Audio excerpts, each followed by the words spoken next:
Good evening, fiends. Welcome to another episode of Sinister Parlor Podcast. I'm Zombie Barbie, and tonight I have a very special guest who I've been trying to get on for a while, but everything keeps messing up with our stupid computer and the virus and all that fun stuff. But I have writer, actor, director, producer, Loren Lepre. Hello. Hello, Did hello. Thank you did- so much for having me on the show. I am so glad it finally worked. It's like, I Yeah, swear.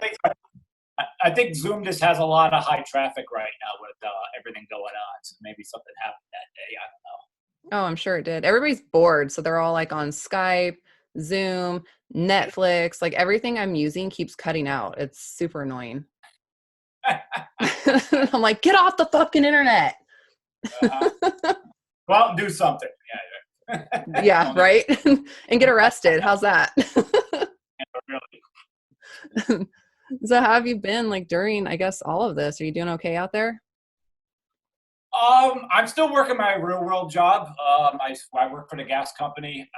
But where we're at now is like we work by ourselves, and we're literally pulling our work trucks up like a drive through. They're Oh, just handing you your work and off you go. So we're not really doing contact with anybody. We're working by ourselves, works minimum. So as much as like there's a lot of people like out there that are like, I look at it, I'm really privileged to be working right now because there's a lot of people out there like that need work. They just lost their benefits and everything. So I feel very, oh yeah. very fortunate. And there's a lot of people I work with that are we shouldn't be working, and I'm like, yo, watch what you're saying, man. I mean, there's Yeah. so many people that work like take it. So right now I turned into excited to go work my first shift job instead of everything Yeah, else that I'm you're like, I'm so thankful I'm involved. working. Yeah, I pumped. I wake up in the morning, beat my chest, let's go to work. You're like, I Yeah, got a job today. exactly. So, I know, it's funny. I was saying that earlier too to one of my friends I work with. I was like, it's like I really want to stay home and not have to work, but then you're not getting paid and then you're kind of screwed. So it's like I'm glad we have the job, but I want to sit home and watch Netflix all day. I can't do that. I could maybe do 90 minutes, so like a full movie or 2 hours, and I'm done. I can't. I just like to be out. I was always like a concert guy, a convention guy, gym, yoga, and just everybody come over, just go out and see what you can find, and that's all Mm. taken away. So the most I go out now is I go to a cat colony that's about a couple minutes away, but about 70 cats. I just hang out with them. Like they said, That's hey, cute. social distancing doesn't exclude cats. Cats are fine, so I hang out with them. I saw you posting a bunch of cats, but I thought they were yours. No. That's kind of taken care of by an organization in my area, and I try to go sit with them, just so the people that are feeding them are just kind of feeding them and going. And if Mm. anybody ever wants these cats, they're all like they're fixed and they got their shots. Like if someone wants them, I don't want to see these cats like someone tries to capture them and they run away. They're not used to human contact, so Hmm. I go and I hang with them. So in case somebody wants one, I'll be like, "Yo, let me grab. Which one do you want?" Oh, no, it's me. Let me get that Yeah, cat. let me get So, them for you. Oh, yeah. see, I like that. See, I work in the veterinary field, so it's like I'm super obviously an animal lover. So that's really cool that you do that because the animals need love too. Yeah, there's like 70 of them, so it's like a Holy perfect place to shit. sit, you know? Yeah. Yeah, and they don't talk back to me or nothing or say anything negative. they're they're super happy It's and very, sweet. yeah. But It's like, oh man, this has been crazy. But so you wrote, directed, produced, and acted in the movie The Dark Military, right? yes, I did. That's so That is my awesome. baby. Your Yes, baby. that is set up for my trilogy. So it's the first Oh. installment. So January 5th of this year, it's like we had Amazon and TUBI and Able TV and all that. So right now is like the push. So this is Mhm. where this great podcast, jumps in to reach some more, meet the community, meet more horror fans. Definitely. So Hell yeah. That's yeah, awesome. Good. So you're gonna do three of them? yeah. It was, and Badass. literally in the movie, my character Barabbas, he's talking about it because it's like although the whole premise like these guys, these people from the dark web get hired and they're going to show up on Halloween and upgrade Halloween. And they're going to come back every year and do it. And they got assignments every year. And they're putting the fear back into Halloween. And there's a big team of them. And they're literally talking, breaking the fourth wall during the movie about, can't wait to come back and do this next year and stop us. You know, they're taunting the government, you know, stop us, put us down. So, yeah. So, which in the movie, the government clearly can't do it. They can't even find you. Well, I mean, without totally giving a lot of the movie away, this was the whole premise with the movie trailer was like, they give you a warning that they're coming and no one took it seriously. So when they showed up, they weren't ready. Now, next year, kind of letting everybody know the Dark Military is still around. Obviously, there won't be sequels. Now the government's pissed and they're going to be waiting. So I have a lot bigger mountain to climb next time with production value and much larger cast. You know, things got to get picked up, you know, even more. So I basically put a lot more weight on me as the film director to make it as real. I made the movie as realistic as I could. I did a lot of research and stuff. I thought for the budget that I had, with the resources and the network that I had, I'm very proud of the Dark Military, but I realized where the direction is going, it's got to get kicked up. Like if I don't, I'm still even going over the budget. If I can't get the budget to make this to where I need to go, I can't make it. Yeah. So, and I refuse to take a step back. It's not happening. Yeah. Oh no, definitely. That's awesome. So how you said that you did a bunch of research and stuff, because that's, so, you know, the dark web is how you just mentioned. Did you actually go like onto the dark web to research? Like how did you research for that? Because the dark web, I've read a little bit about it and it seems so fucked up. Yeah. First off, I hear so much about it. I won't go on it. Like, I don't even know. What do you do? Darkweb.com. I don't even know how the hell you get on. Yeah. It can't be that easy. I don't know. It can't be that easy. I look at in this world, I mean, as a personal level, like if me and you were texting or sending an email, I would never say anything that could throw up a red flag. Like I just look at when you're being watched at all times to watch what you're saying. Yeah. I would never want to go on the dark web because I almost think what's this guy doing? Red flag. Keep an eye on him. I don't even want to even go there.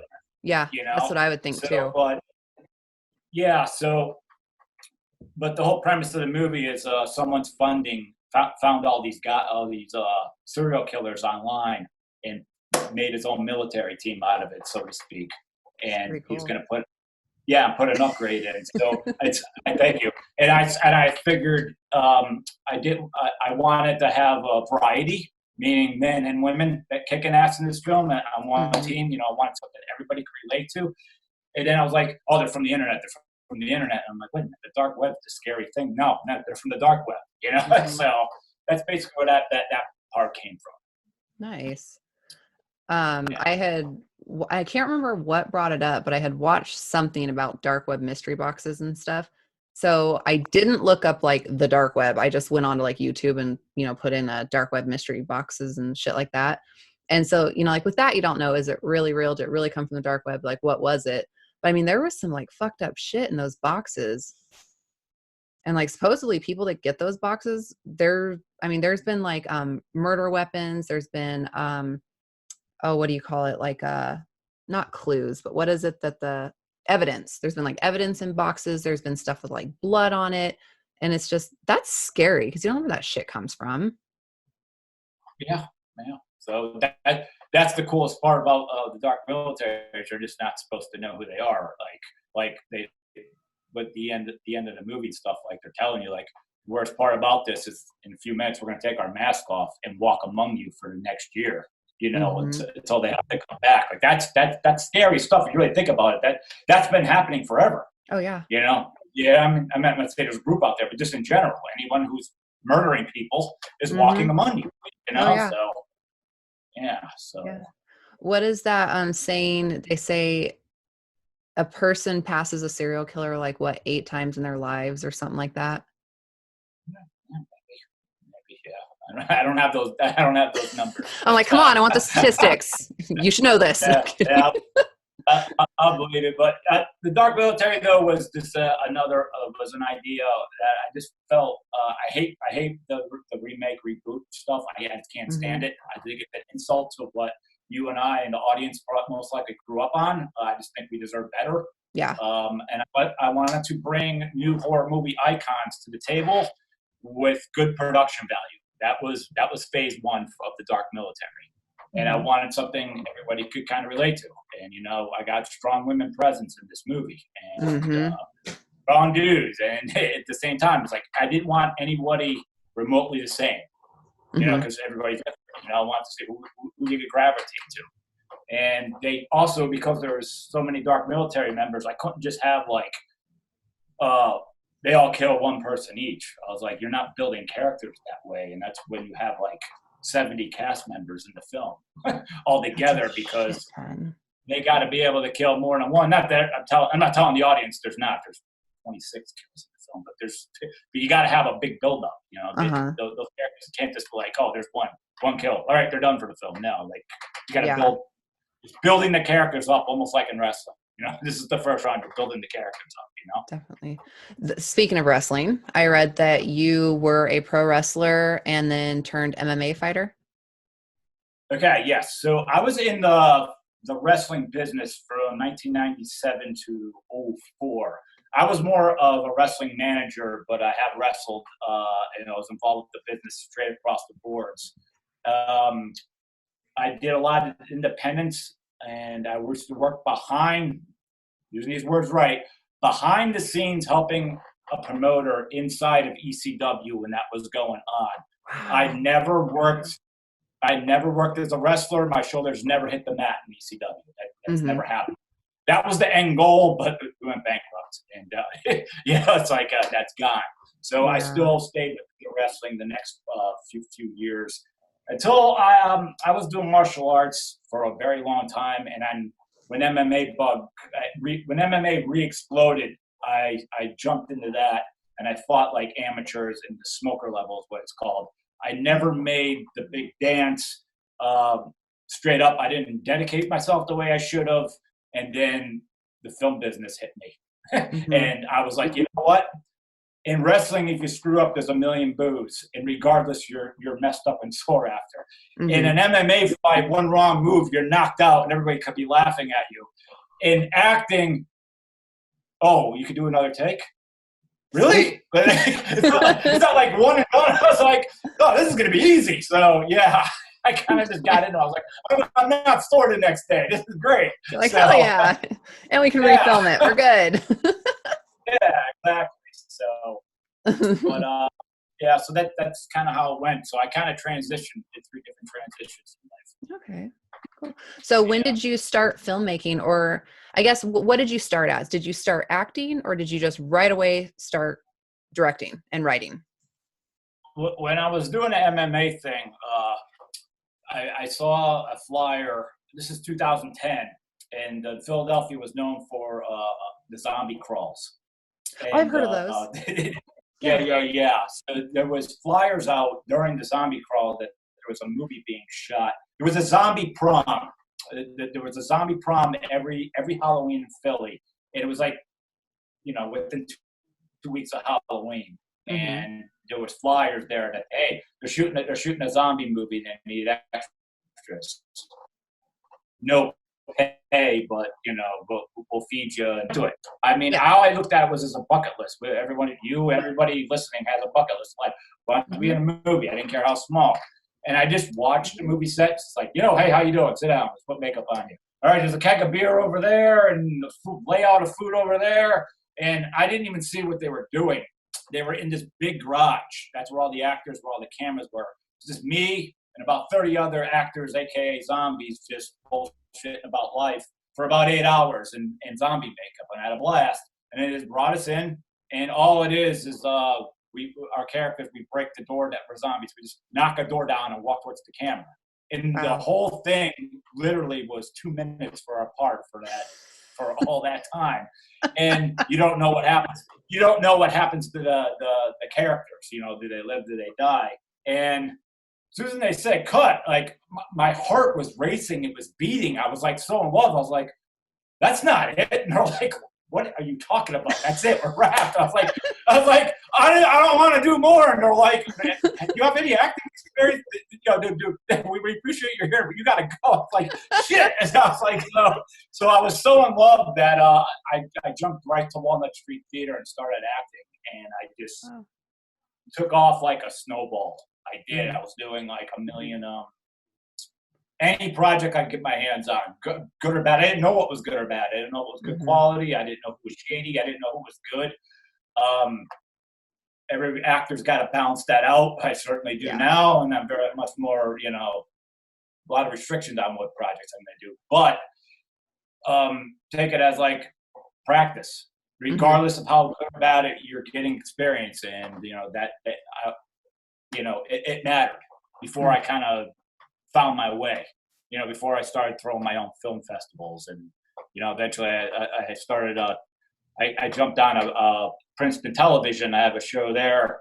I'm a co-host for Adam Bierman's show, and we would bring in guests there. So it's like, I was doing that. And then little by little, I built the film company. And then the film company, I was kicking out some really bad short films up front, because that's where you F up. That's where it's okay to do that, So I started getting, and then I built a good enough network, because I was a guy who was out all the time. I knew a lot of things, and a lot of people. I just knew locations, I just kind of knew who to pluck for my film and save a lot of money. Of course, The Dark Military is, it's got good production value. What it should have cost a lot more, but I had, sorry, that was my mouse. That's my end. We're good. But it should have cost a lot more, and I saved it. So that's also what's a producer's job, to save money. Oh yeah, definitely. Yeah. So it's like funny. I'm like, yo, I need you for this amount of time, and they're just like, cool. Here's my numbers. I'm like, yeah, you're gonna cut that number in half. We can't say no.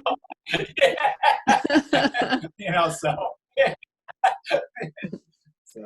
That's awesome. So what we were talking about earlier, since we're talking about casting, so you said that you don't do casting calls. Never. I'll tell you why. I know I'm not the first person to do it this way. And I'm not saying I'm rewriting the book, but I've got my rule book. Okay, like in Zombieland. Okay, this is how he lived. He had his rules, how he survived Zombieland. Yeah. But what I look at it like this. I was in a lot of films before The Dark Military. Okay, I've probably been in about 100 films, independent-wise now. Holy shit! For experience, and probably about 30 or 40 of them I've never seen. The public's never seen. It's like people who recorded stuff and then just never got back to it. Still experience, but that doesn't mean during all those shoots I wasn't meeting other actors that I'm like, this girl's got the goods. This guy's got the goods. I would like to work with this person. That's how I still started building my network. So one of the things I'm very big on, there's a lot of rules with me here. A lot of rules about here. I've seen so many people come to the movie set and pull me aside, like, Loren, this is so funny. What? I'm like, what? I didn't even read the script. That's not funny. I have a scene with you, dude. Like that's not funny to me. Yeah. Like I put a lot of time into this, and to top it all off, if I told the director I'm going to do your film, I'm expected to show up and know my lines. Oh, I'm definitely. expected to do my job, and this person's not taken seriously. So I may say keep this person as acquaintance, but right there you burnt your bridge with me, because how do I know you're not going to do that to me? Yeah. Maybe someone's just being a hard time on the movie set, talking back to the director, why we shooting it this way? We should do it this way. I get rid of those people. Maybe a girl's coming to the set and can't stop talking about how great she is. It can be toxic when you come to the set. Maybe a guy's just chasing every girl around and doesn't know how to freaking, separate that. You're gone. So I just started plucking people who I knew could deliver the goods. And you know what? I had to pat myself in the back for at least this round. I had no problems on my movie set. So when it came time to The Dark Military, I literally just made phone calls. And I had a lot of people hit me up within the following week and be like, dude, I heard you're doing this movie. Where could I send my reel? What could I read? I'm like, that's done. I'm like, and if they said like, well, why didn't you hit me up? I either told them the truth, they may not have heard it. If I had something I'm like, yo, I like you, but here's why I won't use you, or I'll get you next round, maybe. Like I don't. It depends who you are. Yeah. You got to humor these people around. But I drafted. It's just, do you get the phone call? Mm-hmm. That's how I did that for 70 actors, and literally I got three people couldn't do it. Out of the 70, so I just go right to the bench, get the next one. But for the most part, that's exactly how I did it. And another reason I do this, I did what I did. I just told everybody I had 70 actors, especially the first day. Between the cast and crew, like the entire day, there was people rolling in and out. I had about 100 actors there that day. You got 100 people to total, okay? This was just day one. That was it. Everything started, shrinking down. But I always had about 30 people minimum for every night at the dark military shoots. Jeez. You gotta look at another thing. A lot of people should always have this in their mind. If you got that many people on a set that day, odds are they're not all going to be on camera at once. Mm-hmm. They're not all on camera at once. And you're not there. And they're a mile over there because we're all deep in the woods just waiting for them to be called. How do you know all these actors are going to gel? And you and everyone listening right now, you have those particular groups of friends of like, I love this person. I love this person. I can never invite them to my house for the same party because their personalities are going to clash. Yes, I know a few people like that. Yes, exactly. So I'm not going to invite them together. No, it'll be exactly. Yeah, you kind of alternate them. Like, I like them both, but so you had that too because you didn't need to like, okay, we're on break and you go back and there's a big verbal fight. I can't work with this person. I don't want to do a scene with that. So.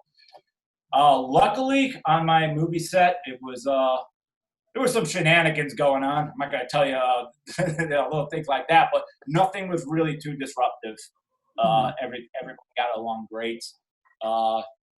We did kind of shoot for mostly part in the middle of nowhere on a farm, and there was a fresh litter of kittens. People who had dogs brought their dogs, and everything just meshed perfectly. So in between, it's like, yo, hey, look at this kitten. You're hanging out with the cats and dogs and stuff. So it was a good time. You have to look at who you're bringing in your movie set. That's energy. Mm-hmm. You don't want someone who's just like, I can't wait to wrap and go home. Like you don't want that person who's looking for the exit at all times. Yeah. But yet wants to shoot me first. Like no, that's not. For the most part, the dark military, 85% of that movie was shot in order, and that's a rare thing to happen too. Wow, dang. So how did you so with you doing everything, you're acting and directing and you're casting, how was it hard, like doing all that at once? I mean, so you're on set, you're acting, you're also trying to direct, you're also trying to, get all these people coordinated. Like, how did you do that? Did you lose your mind? Look, I look at a film. There's a lot of film directors out there, and the real film directors, and I'm not trying to beef myself up, hear me out here, but you're either built to do this or you're not. Yeah, and very true. I've seen a lot of people like take the torch as a film director, and they fall apart, like on the set. But they're off to the side. They're panicking and like, oh, I can't do this. I can't do this. It's because it felt good to actually say you're in charge and take a shot, but you're not built. I'm just a person that when I set my mind something to it, I obsess on it, and I could have literally pushed any of those actors out of the way at any time and jumped into their role. Not that really makes sense, but like I knew I didn't even need the script supervisor to like correct the line. If I heard a line wrong, like I had it all down. So you also have to look at. I was just built for that. And to top it all off, like I played a leader of the dark military, Barabbas, under the general. Like I had to act too, and you got to have a good assistant director, And another guy was really important. His name was Steve Carino. He's the unsung hero of my film. He's the guy that's like he edited the film, he helped produce the film with me, and obviously when I'm directing, it's like I got to sign off on the clips and everything, but at the same time. when I'm filming and we're losing time here, I got to just, I'm letting him run the show. Mm-hmm. I got to step aside and put faith into somebody. So for anything that I may have come close to missing, he was just right in my ear, like, yo, we got this going on over here too, right? And I'm like, yeah, he was a major backbone to the film as well. Oh, good. Well, that's awesome. Yeah. So, and he was assistant director, you said, as well? He liked the title of a second unit director, but Okay. I call him, regardless, I give him the title of unsung hero because Oh. he brought a lot of things to the table. Like we were constantly off the side, like, all right, let's have a quick meeting here before we call a wrap over here, And I had a big thing was it was my first feature film. My DP had a lot of experience too, and so did a lot of the grips and anyone who had directing experience. I didn't mind before the scene wrapped if they want to call me over, so I could be like, yeah, dude, I have an idea over here. What do you think of this? Mm-hmm. I didn't pull that. How dare you say this? I am the director. Report to the principal's office. Yeah.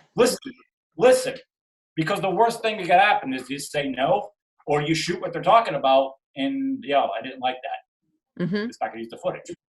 Yep. So I always say, like, it's okay to listen. There's a reason you hired these people. Mm-hmm. You have faith in them. Yeah. If they got an idea, listen to them. Oh, that's awesome. So you seem like you'd be really good to work for. Because, like, I hate, like, when you get on set and, there are directors that are like that are super, like, don't change one word, don't do this, don't do, it's like, fuck, like, be nice, be understanding, be listening. Because, I mean, sometimes, like, if you, and I've said this before, I don't know, I'm sure I've said it on here before, but it's like, if you have a line that your character is saying and it's just not you, it's not going to come off sounding good. Sometimes you got to kind of make it sound like a way you would talk, or it's going to sound really stupid. You're right. And this was another, I had two fears with the dark military. Well, number one, a lot of the movie shot outside, and blessing, we had no rain. Because if we had rain one day, I mean, oh God, because it's like you still got to pay everybody. We were at a very tight budget. It's like we had enough money, but if we screw up one day here, the whole thing's over. So I was scared about that, and I was just scared that regardless, will someone from the cast or crew, even though I drafted these people that I felt right, is something going to go haywire. Mm-hmm. So we basically had roll call 4:30 in the afternoon. It was late September. It was dark at 6 o'clock. We shot till sunrise. Brr. No. So myself and Steve Carino, we'd go home and we'd wake up around 11. I would immediately report to Steve's house because he's the editor, and we'd watch every bit of the footage to make sure we got all the shots right, because if something's wrong, a corrupt file, something we might have signed off on that we're like, we should go back and get that. You push that first the next day, and then try to get caught up. But basically, there's no party time for myself and him. And a lot of the people came over and stayed on location. So I had tents there. I had campers there, trailers there. We had golf carts taking people to and from in the woods. I mean, it was a nice getaway for everything. But I felt these people are staying over there. I should be there too. Mm-hmm. Even though I live 10 minutes away from this location, I want to be there. I want to be like, hey, I'm Mr. Rockstar. I'm just going to show up at the end. So I was always there by like 1 in the afternoon. And one of the things I was always worried about was when I pull up and these people are staying over at night, doing whatever shenanigans they may have been doing. I didn't know though, when I pull in, is there going to be a bunch of actors running up to me like, I can't work with this happened, that happened. It was just, hey, Loren, hey, what are we doing today? I'm like, yes. You're like, okay, good. Yes. Another good day. Yeah. I mean, it's in the top, big moments of my life was that week. It flowed. I felt I earned it. Mm-hmm. I felt I did right by my cast and crew. I just thought it was, it was good. At the end, you didn't want it to end, even though you wanted to sleep. Yeah. You're like, I need the rest, but I really don't want to quit. It's like you get on that high, you're like on a filming high. Yes, exactly. And, it was crazy because like if you everyone has seen my character, it's like we're all in war group all the time, and it's like when you get into that when you put all that on, it's hard to get off. So it's like you're getting home and it's 6 a.m. and you're just like shower and get to bed and you're scrubbing and it's like this isn't exactly fully coming off, but I'm like 6 hours away from getting it into it again. So it's like you're just trying to get to like you're somewhat satisfied. After a week, it's like I want to shave my head. I just want everything off me, and the beard. I was like, oh. So like I almost had tears in my eyes like buzzing that beard off. You guys that grow long beards, I don't know how you have it at all times. I just don't know how you have it. I was like, oh, I'm liberated. Oh, it's gone. Thank God. Oh, yeah. Yeah, it was like I was in the shower probably the longest ever because I'm just like, I'm telling them, like, they said baby oil. They said rubbing alcohol. Yeah. Like nothing works. Oh, it took a long time. But, yeah. Oh man, that's fucking funny. So as far as the music, I'm really, really, really into music. So I always notice the soundtracks. Did you choose the music? Well, you could any director could choose the music. Will the band or the records label sign off on it? Mm-hmm. Because you're asking all these people like, well, like what's your budget? Be like, dude, I don't have any money for the music. Like, it's literally, can you do this or not? And, I knew everybody personally. These were all friends within the hardcore, the punk scene, the rockabilly scene. And I just said, like, here's where I'm at. Here's what I'm trying to do.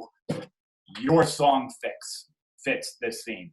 And, we'll give you the full credit and all that. And just, can I or can I? And I got every song but one. Trying to get a song by the Chop Tops, and it turned out their managers like wanted $10,000 for it, and I was like, "Holy shit! It's not Welcome to the Jungle. Chill. Like I could pass out. Like $10,000. I was like, what? I was like, you're like, and go fuck yourself. Yeah. $10,000. Like I'm gonna bring in some more. I'm gonna pay my cast better and like bring in more people and extend. Yeah, 10 for a song. Are you kidding me? You're like, no. Yeah, I loved the music. The music was, that was fucking good music. Yeah, I had the Green Lady Killers. So they were all-girl band, punk band out of Arizona. I had Screaming Rebel Angels, who's my friend Laura, who I've known for 20 years. She's up in New York. She's a singer of that rockabilly band. I had band Animal House. That's a local punk band out of Philly.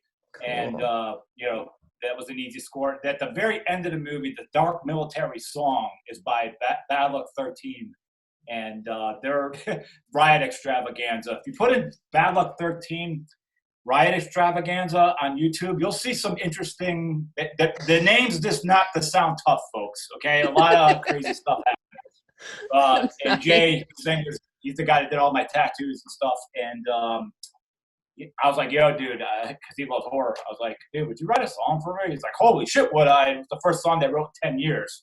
So we also shot the music. Yes, we also shot the music video for it. I was like, you write the song, we'll shoot the music video for it. And we just didn't want some live show. We got a movie theater.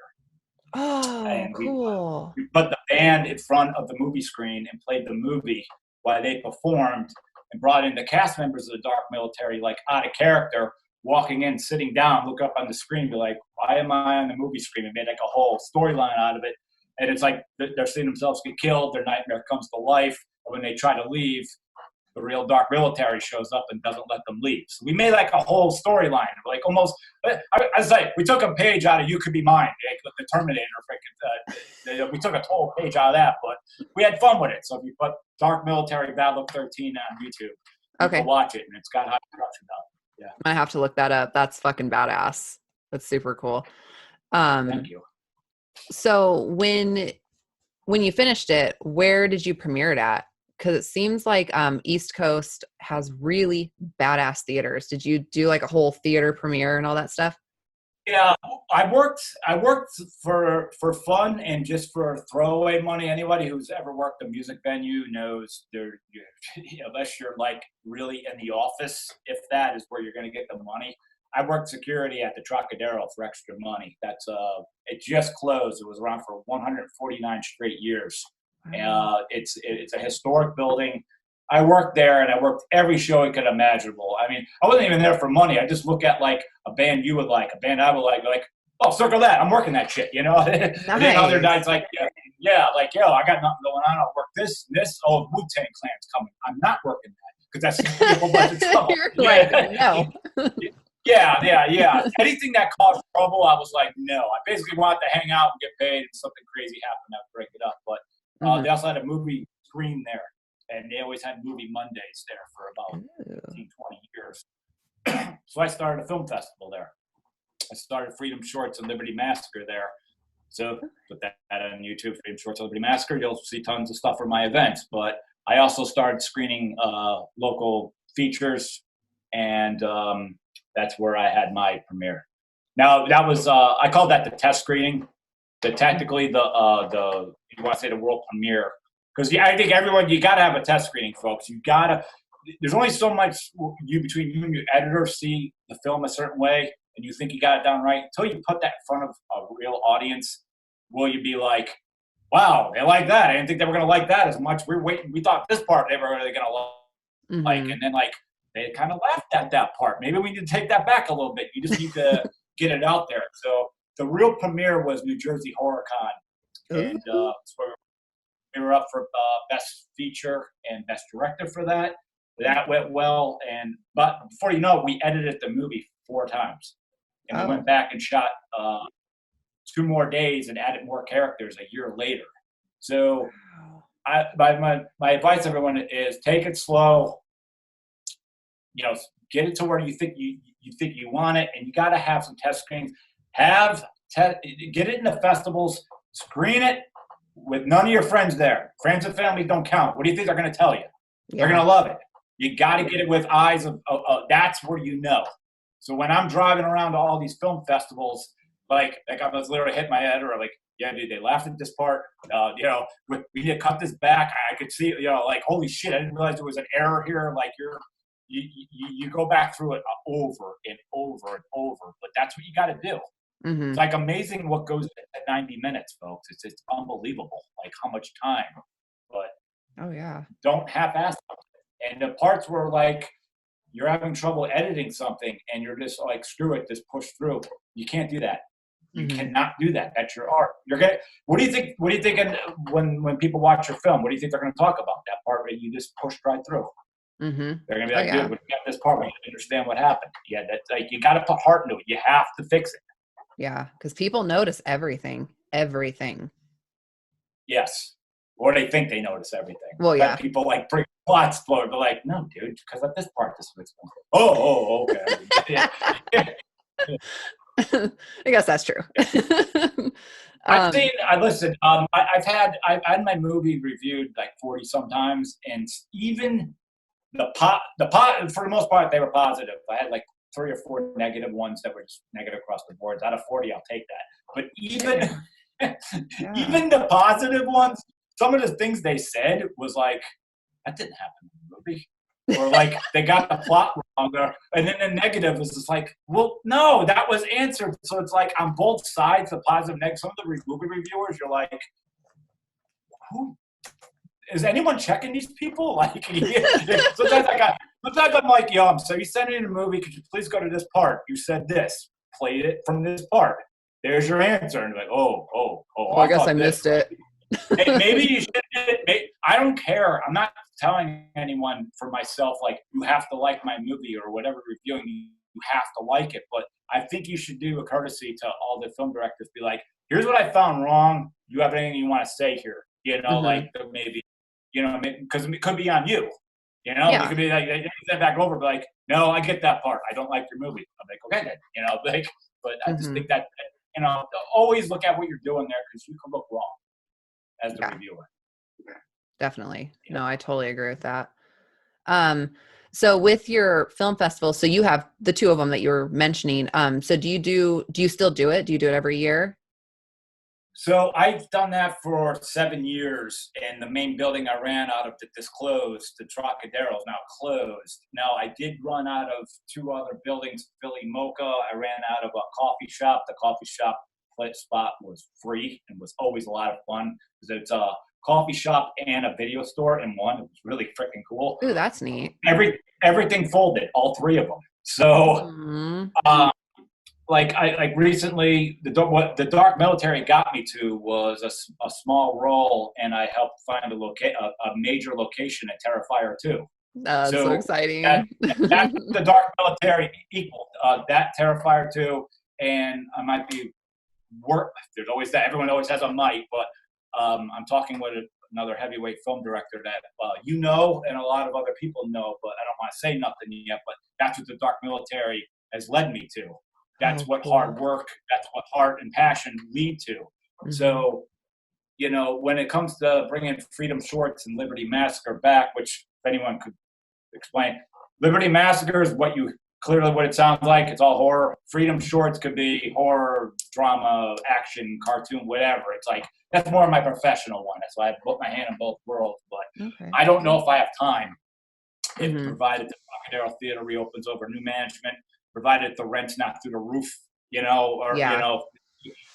I mean, trust me, I had that place for a good hometown discount, to have a whole full movie theater like that. Like it was gorgeous. But I'm also one of the people, like, sometimes that's fate telling you don't go back. I'm just gonna let fate tell me what to do. If I get an opportunity to go back, I'll go back. If it's done, it's done. I'll just see where it goes. Nice. So. Awesome. So Terrifier 2, are you allowed to say what role you played? Yeah. It's a small scene. It's more towards the beginning, but I am the DJ. I'm the DJ at a big club scene where they introduce a lot of characters. So nice. You'll clearly know when I'm there. And there's also a haunted house, which is what I nailed. I landed Fright Factory in Philadelphia. Damn. So a long scene there. Philly Terrifier is filmed in Jersey, New York, and Philadelphia. More largely in New York, but the scene I was at was in New Jersey. Okay. Club cool. Yeah. So anyone who knows Crazy and Gothic, Club QXTs, that's where the club scene is taking place. That happened back in November. Badass. So, that's so exciting. I can't wait to see it. Terrifier. What? Yeah, I can't wait to see it either. It's kind of crazy. It's like, I know how it ends, but no, obviously I'm not going to say that. But I don't. I actually never fully read the script. Like, I've just been in so many shoots. I kind of piece things together. So in my mind, I've seen half the movie, but I don't know everything. And it's like, I don't even want to ask because I want to kind of be in there with you guys. I want to be in there with you guys. Yeah. So the first time, be kind of surprised a little bit, as much as you can be. So as far as if, it's not my film, it's obviously Damien Lloyd's film. If he sells that ride up, and it goes to a distributor, I can't do what I would like to do. If he doesn't sell it and he starts doing the screenings, I will be the guy. I will arm wrestle and put Damien in a huge headlock if he doesn't let me do the Philadelphia screening. You hear that, Damien? I'll send him the link afterwards. Yes, I will have that all set up. But if it like I said, I think the character is so built up. I don't see how they can't sell the film. Yeah, I don't ask about that department. That's rude. So, but yeah, so we'll see. But if it gets sold, it's out of his hands. It's out of everybody's hands if the movie gets sold. Yeah, because they take over and stuff, right? They got their marketing plan and all that. But I can tell you that the Damien's he's on schedule to have it ready for us for the fall. Sweet. That I do. That is the goal, unless some big wrench comes in, and then I would hope we don't have to wait till 2021 because I think he wants it purposely for Halloween. Yeah, which would be super badass. But it's shit with this COVID stuff. You never know. and earthquakes and tornadoes and all this weird shit that's going on. It's like, all right, what the Yeah, what's happening? you're getting blessed with all the luck over God, there. no shit. Well, it's funny because it's like I was saying, we had that earthquake. The last one we had was in 1983. So that's fucking crazy. But then I guess Washington had a tornado and they don't usually have those. Mhm. So it's like, what the hell is going on? My friend's all right, well, if a plague of locusts comes and God, what else did she say? Plague of locusts. And I think she said something else that was Bible related. She's like, I'm not coming to work. He's like, all right, as long as it's both of those things, you don't have to come to work. And I'm like, fuck you guys. That's scary. This is like Revelations. Wonder if Yellowstone had anything to do with that. Yeah. I don't know. See, I heard that it did, but Did you know it? how Yeah. that's what I heard, but everybody kind of like starts throwing shit around, right when something happens. So I haven't really checked into it, but I heard it was Yellowstone. I don't know though. Yeah. Regardless, That's the it's scary. Yellowstone holds the fate of America at any point. No shit. Yeah. I know. And then the stupid thing is too, is when it happened, so I'm at work, so I'm calling my daughter. I'm like, get the dogs and get into the bathroom. So I'm doing like a tornado drill as opposed to an earthquake drill. I'm like, get in the bathroom, get in the bathtub. My friends all, that's a tornado. I was like, okay, well, whatever. Just get my dogs. Oh shit, it's been crazy. Real quick before we kind of wrap up, I did see that you were in Death House. Yeah. And you were a rioter? I was basically part. I was one of when the prison riot breaks out. I was with the stunt team. Cool. So I could spot me. You got to be a real fan to spot where I'm at because it was so dark, and I thought they could have did a lot better job with that scene with the editing. But I mean, what they did. It's not. Sorry, it's not my film. So. Yeah, that was filmed in that part. That part was filmed in Philadelphia, up at Holmberg Prison, right after 95. Wow. Dang. And it was freezing. It was like February. Yeah, it was February. It was freezing. Yeah. Oh shit. Yeah, but because it's a prison, like it's a. I don't even think it's active anymore. If it is, a very small part of it's got to be active. But I mean, I don't think they made prisons back 100 years ago to be very comforting. Yeah, not like it is today, right? yeah. So it was just all stone and stuff. So they're like, freeze to death, assholes. Was there, RA was there, and so was Kane Hodder. Mm-hmm. I think that's it for the horror. What the horror audience would know anyway. I think that's all who was there that day. Bill Oberst Jr. was in it too, which I was excited about. I mean, the whole idea of it. That's why I did it. It's like, really? Yeah, it was the whole idea why I wanted to be in the film. I wanted to say I was in there with every horror movie icon and stuff. That's so cool. I remember my day jobs. Like I looked at like the schedule like 6 weeks in advance. Like, oh, that's a busy week. You can't have off. And I'm like, yeah. I have the flu. And then like a couple of days before, I'm like, my lower back's hurting like a lot, dude. I don't know. I don't know if I can make it through the whole week. So like, go get the doctor's excuse. Like, yeah, I'm gonna work, and I'm gonna work with a gas company and not be in a movie like that. Yeah, sure. Yeah. Yeah, there are so many names in it. I was like, through the whole thing, I'm like, oh my gosh, which was super cool. Yeah. I liked it. I would say if I had a film opportunity like that, that wouldn't be the direction I would go through. That wasn't. Yeah. I can't say I did a cartwheel over that movie when I saw the finished product, but it was just really awesome to be a part of that. Mm-hmm. Yeah. So definitely. See, maybe you need to redo one and do it with your vision and get all these big names again. I've had ideas for that for a long time. I think every director's always had that, like, hey, what would you do if you got everybody together? I would be trying to play to those actors' strengths. I don't think that happened. Yeah. That's just my opinion. Yeah, you got to go to an actor's strength. The same way where like people are like, well, dude, the people you cast in your film, they all did an amazing job for me, but it was like, yo, dude, I could have did that better. And I'm like, you know what? For that particular role, I think you would have been better. That doesn't mean I think you would have done good on my set. There's a huge difference. Yeah. There's a huge difference. Yeah. You know, and I always tell like actors, like you gotta watch how crazy you get on social media too. You know, like if anyone who goes to my wall, you mostly see like a podcast I'm on. It's mostly dark military stuff, Terrifier stuff, and videos from the cat colony. Nobody knows any of my political because I don't want to go there. Number one, what does politics do? It upsets people. As soon as you say one side, you got your followers and you got your haters. I don't want to do that. I want, when you see my wall or anywhere, I want to be like, yo, this is an all right guy. I have my hand is on life or politics or any of that. I just don't like to upset. I don't want to upset waters. To top it all off, I do know some film directors that personally attacked, and you see it a lot, they attacked the president. And it turned out when they got funded for a film, one of the producers, turns out they're a big Republican, and they're tight with our fellow president and said, who the hell's this guy? Pulled their money out. So for everyone who wants to say like, well, I got to be able to speak your mind, but be mindful. There could be a repercussion.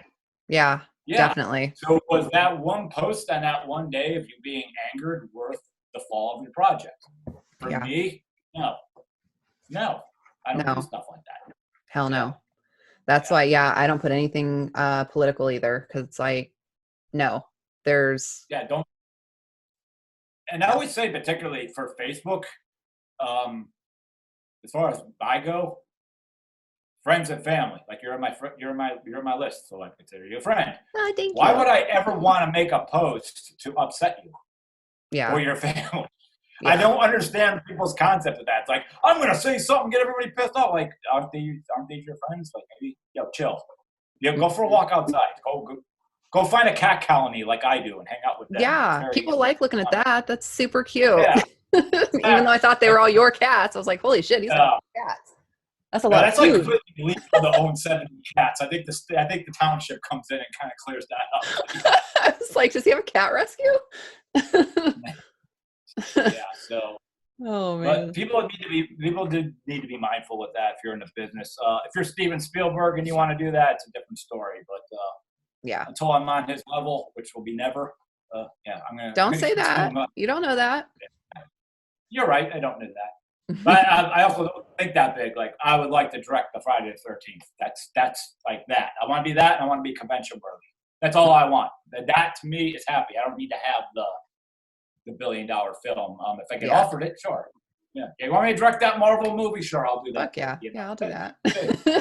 Give me millions? Shit, yeah. But everyone should always have an end game like that, Like I said, I just love that convention environment. I think it's beautiful. I watch how the fandom is. I'd love to be a part of that. I'd love to be worthy of that. That's a goal.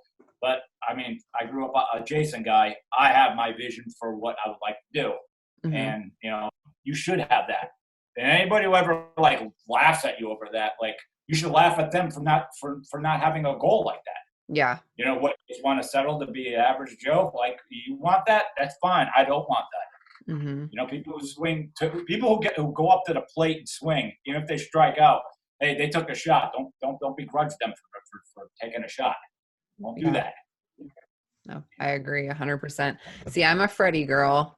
I want to work with Robert Englund so fucking bad. I used to write scripts to Wes Craven when I was little. I'd never send them, but I would write these scripts, and I'm sure they were terrible, but I'd write them like, I'm going to send that to Wes Craven, and he's going to cast me as that lead actress. And then it's like, obviously that never happened, but I've been wanting. Well, they kind of both been on the show for a while, a decade. Jason and Freddie. I think their time is coming yet because I don't want to see Michael Myers fight Jamie Lee in diapers anymore. I just don't.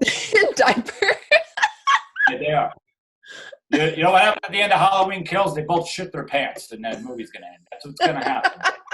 I don't get it. I just think the horror audience should just say no. Like I'm not paying to see that. And then it made like $78 million opening weekend. And I'm like, I don't get it. I love you guys. Don't get why. Is it at the point now where it's like you just have to say you saw it to compare it to the others, to go home on Facebook and be like, here's how I ranked them in order. 1, 2, 3. Like, They do too. Yeah. When I read that, I just want to. Like, I don't like I said, they're my friend. They're my friends.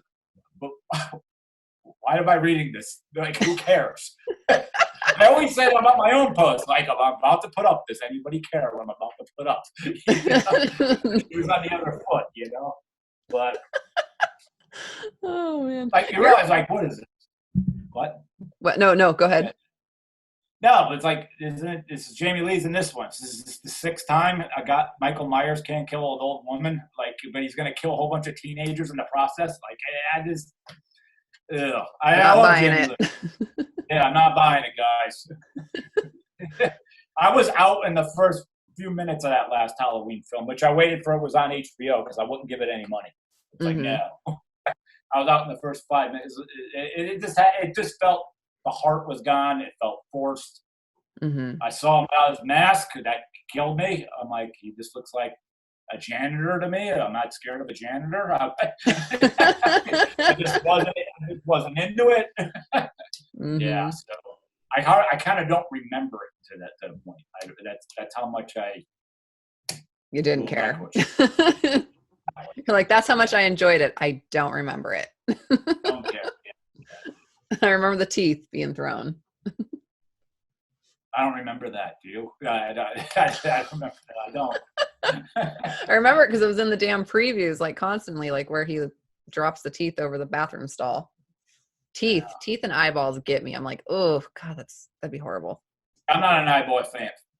Yeah, like if I watch like someone else's eye get damaged, I could start watering up. That's how much like I don't like it. That's a true horror movie to me. That and Pretty Woman. And Pretty Woman. Yeah. Well, I mean, a guy fell in love with a street hooker. I mean, come on. That's the most terrifying thing I've ever heard in my life. I haven't seen that forever. Holy shit. Sorry, my dogs are over here coughing and hacking and growling. Like, you hear weird, funky sounds. It's the dogs. Okay. I'm a dog person. Oh, shit. All right. So now we've reached the end, and I'm so glad that it actually worked this time, because shit, would we try for like 20 minutes and like nothing would work last time? Yeah. But then, like I said, I sent you that article where it looked like it was, there was Zoom's been acting up, so it made sense. Yeah. Everybody's like, what the fuck do we do? Get on Zoom. Okay. But now is your time to let everybody know where to find you. Your websites, your social media pages, the Dark Military, where to find you, if there's any shout outs you want to give, just anything you want people to know about you and how to find you. Awesome. All right. So again, I'm Loren Lepre. I am on Facebook. I am also on Instagram. The Dark Military is also on Facebook and Instagram. Please add that, follow it. We need you. You are our audience as independent filmmakers. We sink or fail because of you. We make these movies because of you. I'm bringing new horror icons to the table. Please give it a watch. You can watch it for free on Amazon Prime. The almighty TUBI. You go there right now. Voice command it. You'll be able to see it. TUBI's like the shit right now. Avail TV. You could also buy the Blu-ray at AverageSuperstarFilms.com or ScreamTeamReleasing.com. And Amazon, but it's a little expensive there. Get it to one of the other two. And yeah. You're supposed to be saying buy it on Amazon because it's more expensive and you'll get a little bit more money. Yeah. More about the art first, but money's good. Yeah. But and also please visit my website, AverageSuperstarFilms.com. Lots of material there. I have 56 pages of like everything I'm ever involved in for my wrestling, all the Dark Military press, the interviews. My first film, Pennsylvania Hardcore, some Terrifier stuff going up, spoiler free, obviously, going up soon. So yeah, a lot of traffic. I always say it's very important to log everything, so my website actually matters. And for all you short filmmakers, Freedom Shorts and Liberty Massacre, you can find that on Facebook too. We may or may not return, but please add the page. If we get back up and going, that's the way to go. Oh yeah, definitely. And I thank you so much. Just having an earthquake and stuff, and now you're partying with me. So hell yeah! Thank you for your time. It's like post-apocalyptic shit. No, I'm just kidding. Yeah. But All right, so I'm just going to run through mine real fast. I want to thank you again for coming on. You've been a lot of fun. I really enjoyed The Dark Military. I loved it. So I can't wait until you get the next one going. I'm super excited to see where you go with it. You were a badass in that film. So everybody, you need to watch it. You were a fucking badass. But I want to thank Crazy Ink Publishing for publishing my books. Broken Halo and Broken Halo Blood Curse is now out on Amazon. The third one in the series will be out this January. Matthew Price Thompson with MPT Graphics for doing my artwork. Johnny Daggers for doing my intro, music, and also my logo and some artwork. Chris Atella for doing my outro music, and then also some of my promotional videos. I have music there. iTunes and Spotify and like Google Podcasts and stuff. I'm using his music for that as well. My Indie Productions, I'm a featured artist on there, and I want to thank them for all of the promotional things that they do for all of us. They are amazing. You need to follow them, myindieproductions.com, and then also Facebook, Instagram, Twitter, all of that good stuff. Horror with Sir Sturdy. He's a fellow podcaster and a friend. He's actually how I started doing podcasting. So I've been a special guest. I've been a co-host. What? I'm in that group on Facebook, so yes, do what you said. He's awesome. He's such a badass. I love him. And then Bud Vino, who he's a really close special friend, huge supporter. He also does radio podcasting. He has a group called Custody Matters Live where he fights for parental rights. He's just an amazing man. So everybody follow him. And then Christopher Inlow, who is an actor, director, writer, producer. He's also my co-host. So I want to thank him and just check out everything that we got coming up. And thank you to all my followers and friends. And I can breathe and we're done. So thank you so much again for coming on, Loren. Absolutely. Yeah, you have yourself a good night. Thank you. You too. And I'll talk to you soon. I can't wait. Me either. All right. Bye.